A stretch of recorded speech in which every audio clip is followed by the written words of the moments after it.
So over the past year or so, Team Associated has released a great many vintage rides from their original RC10. They released the 1989 World's Car that never saw the light of day, the 1991 World's Car that never saw the light of day. They then released a few of their newer releases with a classic styling, like this Reflex 14B Classic that had white plastic and the orange anodized bits reminiscent of the original RC10 like I have here. That got me to thinking, can I dye these new plastic parts that come with the classic kits like we used to do to the original RC10 way back in the mid-1980s?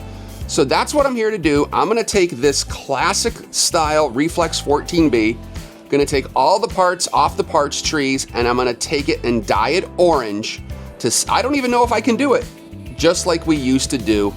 Then I'm gonna build it and have a whole lot of fun. So here we are. This is essentially all of the plastic components from a Reflex 14B Classic Edition kit. Few parts I didn't take out of the package. The differentials have the white plastic. I didn't see a need to dye those. And there were a couple other small parts that will never be visible. The inserts to the hubs, I didn't cut off the trees to dye. One thing I did realize as I was taking off all these parts off the trees and whatnot and trimming them with the X-Acto, I've now got to build this, and while I've built hundreds if not thousands of kits in my career, I've never built one quite with the parts all out, so to speak. So I'm gonna have to lay these out. It'll probably take me a little bit longer to build, but it's gonna be fun nonetheless. I've got my Sunshine Orange RIT dye. RIT dye is what we used to use way back when. I really don't have a big plan other than boil up some water, add the dye, add the parts, and then just check the color depth every few minutes to see how the parts are coming out and if they'll dye at all. So here we go. All right, everybody, water's boiling. We're gonna add, I don't know, I'm gonna add the whole bottle. All right, maybe half the bottle, All right, we're gonna let that boil up a little bit. Hopefully my wife is not watching.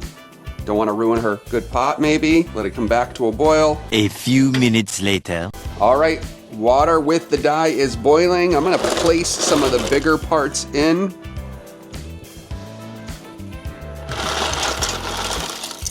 All right, let's give this a few minutes and check on it. 5 minutes later. All right, all parts have been in the bath for 5 minutes. Let's check on a couple. We'll check on a rim. That's looking pretty good, And looks like this A-arm is pretty easily accessible. I think that's looking pretty darn sharp. I'm gonna leave it in a few more minutes. Actually, I'm gonna try 5 more just to see how it changes. Then I think we might take these out. A little longer than a few minutes later. All right, it's been 10 minutes. Let's give it another check.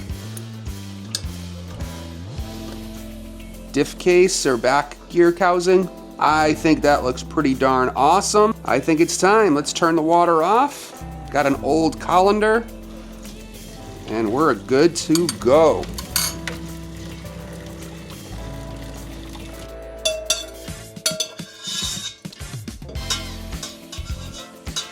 SpaghettiOs. It does look like SpaghettiOs, Jeff.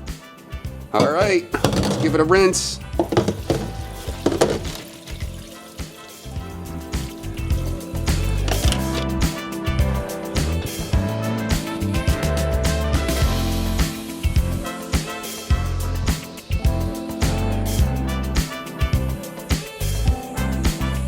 All right, so we've got a before and after. This is a stock chassis that has not been dyed. There's a dyed chassis. Came out a lot better than I thought it would. Thought it might actually be a little bit brighter, but I think this is a great deep orange. Really happy with how this came out. Was in the water for about 10 minutes total. Used about 2/3 of a bottle of the dye. So I'm gonna let these parts dry out. I'll probably dry them individually before I start assembling it. Our next video, I'll have the car together. We'll throw it down on the track and have some fun. Want to thank you for watching this video. So, how long have you been in the hobby? Did you dye parts way back when? If you did, what color did you dye your car? And if you didn't dye your parts way back when, are you thinking about doing it now? Thanks so much.